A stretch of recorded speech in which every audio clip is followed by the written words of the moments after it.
katakan, angkat aku. Angkat aku dalam kemuliaan-Mu.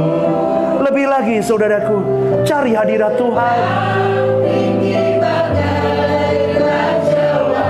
Apapun badai hidupmu, berjuang bagai Raja Wali dalam kehidupan ini. Jangan pernah lesu. Allah kita, Allah Immanuel. Jangan gentar. Katakan, Tuhanku.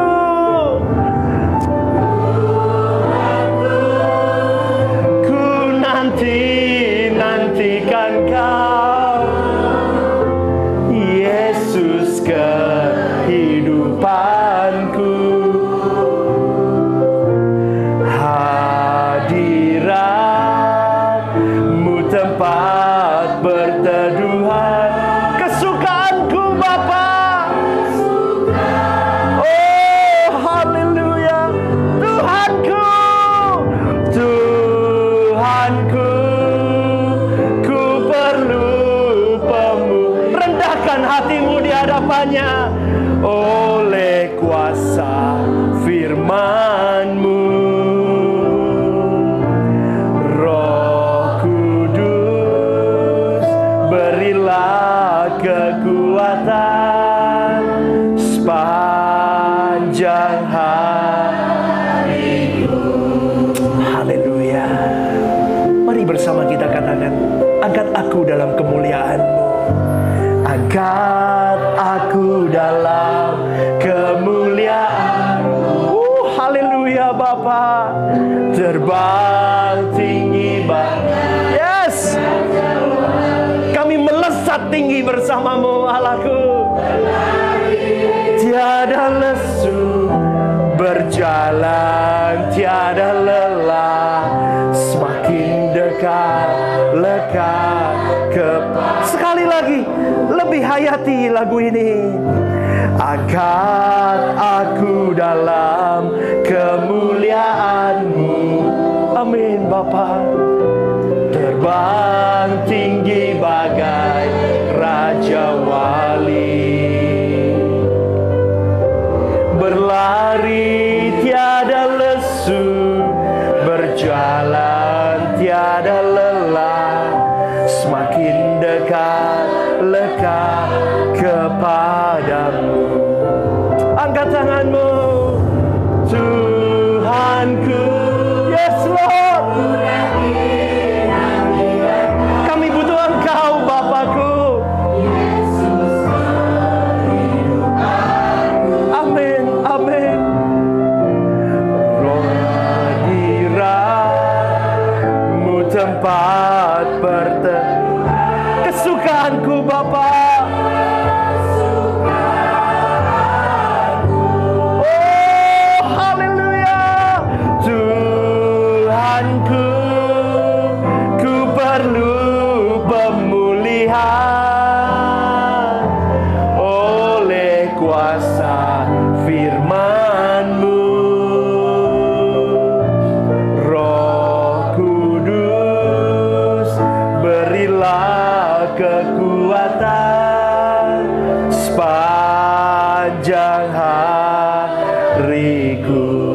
Sepanjang hariku, sepanjang hari.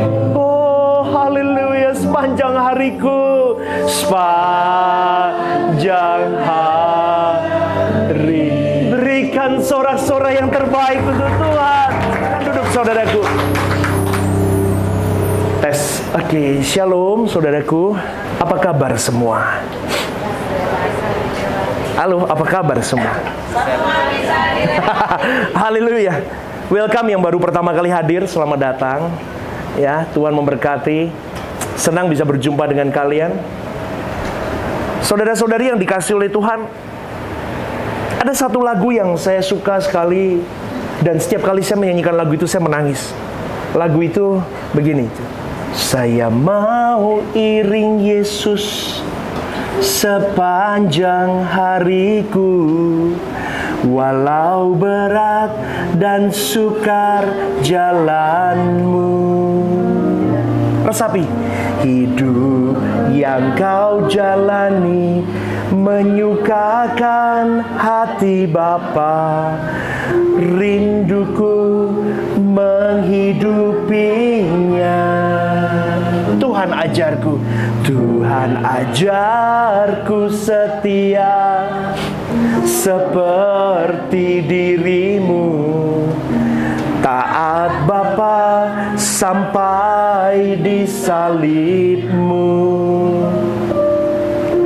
Selama di dunia lakukan kehendak Bapa, menyelesaikan rencana Bapa.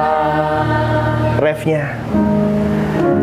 Tuhan, ku memilihmu, mengikut jejakmu, menjadi kesukaan Bapa. Berjumpa Tuhan nanti, muka dengan muka, kepadamu ku tetap setia. Bapak Ibu, saudara-saudari, lagu itu lagu yang seharusnya kau bawa dalam sepanjang hari hidup. Kalau kita berkata, aku sudah jadi orang Kristen berpuluh tahun, tetapi kalau engkau memaknai what is Christianity, apa itu kekristenan? Kekristenan itu adalah to be like Christ, harus seperti Kristus. Hari ini saya cuma mau berkata, kalau engkau mau hidupmu di bumi seperti di surga, mau tidak mau kau jangan pandang manusia siapapun itu. Kau pandang Tuhan saja, karena manusia bisa mengecewakan dirimu, termasuk saya. Amin. Kami berjuang, Anda berjuang, tetapi menjadi pribadi yang tepat adalah pribadi yang saling mengisi di dalam kelemahan pribadi lepas pribadi. Saudaraku yang dikasihi oleh Tuhan, malam hari ini Tuhan kuat berbicara kepada saya. Kalau hari ini engkau belum bisa mengampuni orang yang menyakiti dirimu, take your time. Saya tidak paksa dirimu untuk hari ini, saat ini juga engkau mengampuni orang itu. Tetapi percayalah, kalau engkau mau menemukan di bumi seperti di surga, setelah kematianmu nanti kau menemukan kekekalan sejati bersama Putra Tunggalnya Yesus itu. Kau menjejakkan kaki ke langit baru, bumi baru. Mau tidak mau, saudaraku, engkau harus to be like Christ. Engkau harus seperti Yesus itu hidup. Maka lagu ini saya mau iring Yesus sepanjang hariku. Udah gampang, saudaraku. Kita akan bertemu, berhadapan dengan banyak hal yang akhirnya bisa membuat dirimu dan diriku bisa meleset. Maka di sini di kalimat pujian yang kedua dikatakan, walau berat dan sukar jalanmu, hidup yang kau jalani, hidup yang Yesus jalani menyukakan hati Bapa. Aku rindu menghidupinya. Di sini dikatakan, Yesus ajarku setia seperti dirimu. Taat Bapa sampai di salibmu, Yesus. Selama di dunia aku lakukan kehendak Bapa, menyelesaikan rencana Bapa. Di refnya dikatakan, Tuhan, aku memilihmu, mengikuti jejakmu. Bisa dikatakan gini, Yesus, aku memilihmu, aku mengikuti jejakmu, Yesus, menjadi kesukaan Bapa. Sampai di saat yang nanti aku berjumpa dengan Elohim Yahweh face to face. Dan kepadamu, Yesus, aku tetap setia. Aku iring engkau sampai garis akhir hidup. Dan ingat, saudaraku, orang yang sudah berani to be like Christ, dia pasti akan berjuang menumbuhkan spiritualitasnya. Dan gejala yang pertama yang dialami orang yang berjuang to be like Christ adalah kesepian, saudaraku. Pertama-tama saya mengalami kesepian itu, saya tidak bisa terima dalam diri saya. Apa salahku kau jauhi diriku? Apa salahnya aku mengiring Tuhan, aku serius dengan Tuhan, tetapi seakan-akan orang-orang di sekitarku mulai menjauh daripada saya. Ketika imanku mulai bertumbuh, dewasa rohani mulai bertumbuh, semakin mencintai, menghormati Tuhan, semakin hidup suci, tidak berani ngomong sembarangan, tidak berani mikir sembarangan, semakin takut akan Allah, semakin lepaskan dunia dan tidak mencintai dunia. Di situ, saudaraku, dunia semakin pudar di pandanganku. Maka di situ saya mulai merasakan kesepian. Karena merasa tidak banyak orang yang sama tesnya dengan saya. Kita berbicara dengan orang-orang di sekitar kita sudah mulai nggak nyambung. Karena pokok bahasan yang kita bahas berbeda. Anda ngalamin itu nggak? Kalau Anda mengalami itu, saudaraku, bersyukurlah. Itu gejala engkau sudah mulai hidupmu benar-benar bertumbuh di dalam Tuhan. Karena fokus kita sudah bukan lagi dunia. Bagaimana punya mobil bagus, bagaimana punya rumah bagus, bagaimana aku bisa hutang cicil ini, cicil itu, bagaimana aku bisa sembuh, bagaimana aku punya rumah, bagaimana aku punya ini dan itu. Everything belongs to God. Kalau hari ini aku punya uang berapa miliar pun, oke, puji Tuhan. Diambil Tuhan pun, it's okay. Kenapa saya berani katakan ini? Saya sudah mengalami itu. Kita mulai tidak nyambung kalau kita mulai bertumbuh dalam Tuhan. Mulai tidak klik dengan orang-orang yang dulu dekat dengan kita. Lambat laun kita mulai kehilangan mereka, saudaraku. Dan cepat atau lambat mereka pun akan merasa kehilangan kita, dan kita mulai tidak punya banyak teman. Hari ini Anda tanya kepada saya, siapa temanmu, pastor? Saya bisa hitung jari. Saya bisa hitung jari. Waktu saya habis duduk dekat kaki Tuhan. Ketika kita mulai kita sungguh-sungguh di hadapan Tuhan, maka cepat atau lambat, maka teman-teman di sekitar kita pun mulai merasa kehilangan kita. Bahkan sampai di titik tertentu kita tidak punya teman. Dan saya cuma mau katakan, kalau itu terjadi dalam hidupmu, itu ciri atau gejala pertama dari orang yang memang benar-benar bertumbuh dalam iman. Semakin dia dewasa rohani, semakin hidup kudus, tidak bercacat, tidak bercela, semakin tidak mencintai dunia, mulai fokus hanya kepada Tuhan dan kerajaannya, mulai menghayati bahwa dunia ini bukan rumahku. Kalau engkau menghayati dunia bukan rumahku, uangku mau kamu ciak, kamu makan, it's okay. Aku punya Tuhan yang adil dalam hidupku. Amin nggak? Amin. Apa yang kau takutkan? Kalau hidupmu benar, kalau engkau memang kudus, hidup dalam kekudusan, engkau hidup dalam kesucian, engkau benar, engkau tidak licik, engkau tidak nakal, hey, engkau patut dibela Tuhan. Hari ini orang yang mengambil uangmu mungkin bisa, hai, it's okay, saudaraku. Tuhan itu Tuhan yang adil. Gak usah doakan sesuatu yang buruk kepada dia. Tetapi katakan kepada dirimu, aku mau tetap di trackku dengan benar. Aku tetap mau hidup kudus, tidak bercacat. Aku tetap mengampuni orang itu. Aku tetap mengampuni dia. Dan lihat, kalau engkau memang patut dibela Tuhan, kau akan dibela. Makanya jaga hati. Jaga hati, tuntun segala kondisi yang terjadi dalam hidupmu. Itu sarana Tuhan mendewasakan engkau. Kalau hari ini bisnismu tidak baik-baik saja, jangan minta Tuhan angkat masalah di dalam bisnisku dan buat segalanya baik. Jangan, itu tidak dewasa. Tetapi kau harus berkata kepada dirimu, Tuhan, hari ini bisnisku tidak baik-baik saja. Apa yang harus kuperbaiki? Aku minta ampun jika ada sesuatu yang salah. Aku minta hikmat-Mu, Bapakku, supaya aku bisa membangun ulang bisnisku dengan baik. Dan yang ketiga, jangan minta dimudahkan, tetapi kau berkata, Tuhan, jangan tinggalkan aku, pegang tanganku, aku mau melalui problematika bisnisku ini bersama dengan kau. Kau dewasa. Itu Kristen yang seharusnya.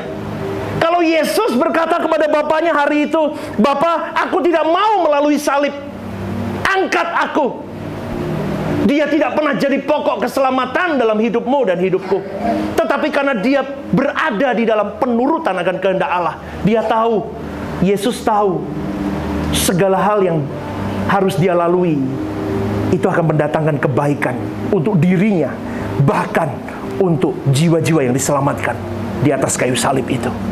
Jadi saudaraku yang dikasihi oleh Tuhan, hari ini yang harus kau lakukan adalah mengasah hatimu, menjaga hatimu, pikiranmu, terus fokus kepada Tuhan saja. Hari-hari yang terjadi ruang lingkup hidupmu, masalah demi masalah, masalah demi masalah. Ada orang, ketemu orang-orang yang memang sulit harus kau temui, orang-orang yang menyakitimu, orang-orang yang menyudutkanmu, banyak hal. Hei, saya cuma mau katakan, tetaplah jaga hati dan tetaplah fokus kepada Tuhan.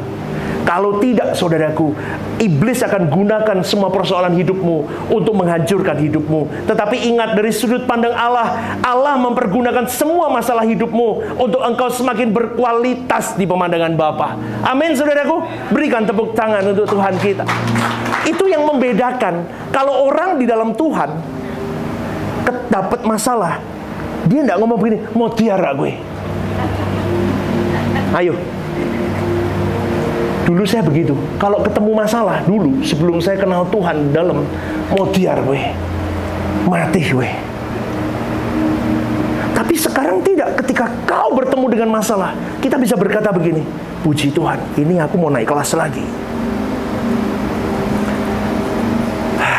Gereja ini mengajarkan saya banyak hal, bener. Saya bisa menemukan itu dari gereja ini, saudaraku. Terima kasih buat kalian semua yang mendidik saya. Kalian guru-guru saya loh. Berikan tepuk tangan kepada guru-guru saya. Loh, kok mau keplok tangan loh? Loh, karena kalian saya bisa begini. Saya bisa menemukan bagaimana saya melihat dari sudut pandang ilahi. Loh, kita berteman lama, ngerti kan Pak? Saya dulu mandangnya gimana kan? Sekarang saya memandangnya beda. Orang ngomong itu masalah, saya ngomong itu berkat. Loh, itu loh mentalmu. Engkau belum mencucurkan darah, saudaraku. Tapi dia berani berkata, katanya to be like Christ. Yesus bukan seorang pribadi pecundang. Dia berkata apa? Bapa, kehendakmu saja yang jadi. Dia sendiri di Taman Getsemani, dia kesepian. Murid-muridnya tidak sefrekuensi dengan dia. Murid-muridnya belum punya spirit berjuang sama seperti dia. Murid-muridnya belum mengerti ketakutan yang dia alami. Murid-muridnya belum mengalami loneliness yang seperti yang dia alami. Tetapi dia tahu, kalau aku mau menjadi pokok keselamatan, aku mau dimuliakan oleh Bapakku, inilah yang harus kulalui. Kalau Yesus pun setengah mati, bahkan mati di atas kayu salib di dunia ini, untuk dia bisa berkenan kepada Bapaknya. Kenapa orang Kristen hari ini mau hidup enak? Halo, kenapa kau mau berjuang hidup enak? Pikul salibmu. Pikul salibmu. Setiap kita, kalau hari ini, saya selalu ngomong begini, Tuhan, terima kasih untuk duri dalam daging yang kau titipkan dalam diriku. Kalau tidak ada duri dalam daging dalam diriku, aku pasti melesat ke neraka. Jadi kalau hari ini duri dalam dagingmu banyak, di jempol kaki, di jantung, di tangan, hei, saya mau katakan, Tuhan sayang Anda. Jangan pernah berkata, where are you my God? Di mana engkau Allahku? Itu Tuhan. Di dalam hari-hari hidupmu ketika engkau menjalani, engkau sendirian, kau share dengan orang-orang, belum tentu bisa mencapai level di mana kau memahami tentang Tuhan. Dan akhirnya kalau engkau share dengan orang-orang yang salah, dia akan berkata begini, ngapain kamu ikut Tuhan kok jadi sengsara? Jadi orang Kristen kok malah hidupmu gak karu-karuan. Kalau hari ini kau berkata, engkau bahagia karena suksesmu. Oh enggak, aku bahagia karena aku ditangkap Tuhan di masa mudaku. Aku bisa menghormati dia. Aku bisa mengasihi dia dengan segala yang harus kulakukan. Saya berkata begini, saya selalu menangis. Kenapa? Hidupku dulu berantakan. Makanya saya selalu teriak, jangan jadi orang Kristenan. Kristen sungguhan. Itu tidak gampang. Tetapi kalau kau mulai menjalani itu, kau harus berani ditinggalkan oleh sahabat-sahabat. Karena ada banyak, saudaraku, orang-orang yang memang tidak berani ditinggalkan oleh pertemanannya. Dari kecil saya sudah ngomong sama Jaden, anak saya itu. Saya selalu ngomong, di mobil istri saya selalu dengar, J, kalau kau fokus sama Tuhan, tidak punya teman pun, is okay. Tetapi kalau kamu tidak punya teman karena karaktermu yang buruk, kau harus koreksi diri. Amin. Amin. Tetapi kalau kau sudah lakukan bagianmu yang terbaik, tetap orang meninggalkanmu, is okay. Ada Tuhan yang Immanuel bersama dengan dirimu. Jadi saudaraku, bersyukur kalau engkau mengalami, engkau ditinggalkan oleh teman-temanmu. Gejala yang kedua, yaitu mendapatkan tantangan dan serangan dari berbagai pihak. Itu yang saya alami, saudara. Serangan itu bukan hanya orang di luar gereja, justru orang-orang di dalam gereja. Itu yang saya alami, pengalaman saya, saudaraku. Kenapa? Karena engkau dianggap aneh, engkau dianggap berlebihan, engkau dianggap mengancam mereka. Saya mau katakan ini, hidup di dalam kekudusan, hidup di dalam kesucian, hidup di dalam hadirat Allah, itu berat. Dan engkau harus terus meneladani dia. Dan tidak boleh ada tokoh lain yang menggantikan Yesus di dalam kekristenanmu. Kalau ada tokoh lain yang menggantikan kekristenan dalam dirimu, itu akan mengaburkan kualitas Yesus dalam hidupmu. Maka saya boleh berkata, hidup seperti Yesus itu hidup yang berat. Karena banyak orang berkata, tidak usah terlalu ekstrim. Kalau saya mau katakan malam hari ini, ekstrim se-ekstrim-ekstrim lah untuk urusan Tuhan dan kekudusan hidupmu. Jangan pernah berkata, is okay, gak apa-apa, oke, tetap berteman dengan yang begini-begini. Gak bisa, saudaraku. Engkau harus memutuskan yes or no. Kalau kau mau ikut Tuhan, kau harus berani memutuskan pertemanan yang memang tidak membawa dirimu bisa dinikmati Tuhan. Semua hobi-hobi teman-temanmu yang mengikatmu dengan segala kesukaan-kesukaan itu, kau harus berani lepaskan. Kalau tidak, saudaraku, engkau tidak akan pernah dinikmati Tuhan. Dan engkau tidak bisa menikmati Tuhan karena di bagian kecil hatimu, engkau masih berjuang menikmati yang lain selain Tuhan itu sendiri. Saya berani berkata ini karena saya pelaku. Dan saya tahu bahwa di setiap kita punya kesenangan yang disimpan, dan itu kita tutupi rapi-rapi rapat sampai kita bisa berkata, aku sudah berikan semua kepadamu, Allahku. Tapi sejatinya bohong, saudaraku. Kau belum memberikan sejatinya seluruh bagian hidupmu. Kalau boleh saya katakan, kalau ada kata-kata yang lebih tajam dari kata se-ekstrim-ekstrimnya, saya mau pakai, tapi nggak ada, saudaraku. Kau harus sefanatik-fanatiknya, se-ekstrim-ekstrimnya kepada Tuhan. Kalau tidak, engkau tidak layak masuk kerajaan Allah. Kau berani, contoh ya, untuk hidup kurus, sehat, baik, saya berani memberikan waktu berapa jam untuk saya berolahraga. Tapi berapa jam kau berani berikan waktumu untuk berdoa duduk dekat kaki Tuhan? Tanya dirimu, berapa jam kau berani letakkan kakimu berlutut di hadapan Bapa? Tapi berapa jam kau berani kafe, duduk nongkrong dengan teman-temanmu? Perhatikan kalimat saya ini, saudaraku. Berapa jam kau buang waktumu untuk hobimu? Tapi berapa jam kau berani duduk dekat kaki Tuhan? Kau cari dia di sepanjang harimu. Berapa jam kau berani senam olahraga fitness? Kau buat itu rutin untuk tubuhmu bagus, tetapi kau tidak pernah memikirkan bagaimana spiritualmu bertumbuh kembang dengan sehat. Kau selamanya akan terbuang dari hadapan Allah kalau engkau terus menyepelekan dan tidak menghormati Tuhan, saudaraku. Tanpa batas untuk dia. Kalau saya berkata tanpa batas, seringkali pendeta disalah tafsir. Mendengar kata tanpa batas, mungkin Anda beranggapan bahwa bercanda nih pendeta. Kamu pendeta kerjaannya hanya untuk itu. No, kita semua hamba Tuhan, saudaraku. All of us hamba Tuhan.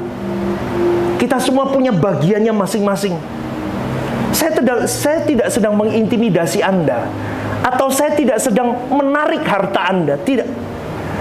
Tetapi cuma saya mau berkata begini, jangan kau sisakan apapun untuk Tuhanmu. Kalau kau masih menyisakan itu,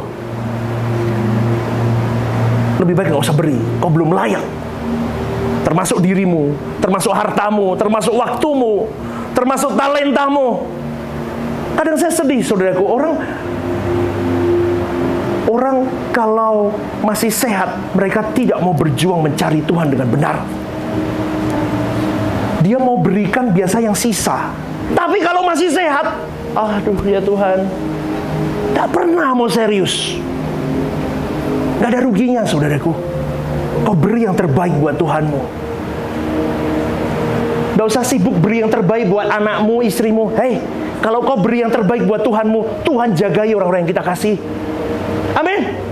Tuhan berikan kelas eksekutif kepada orang-orang yang kau kasih, kepada dirimu.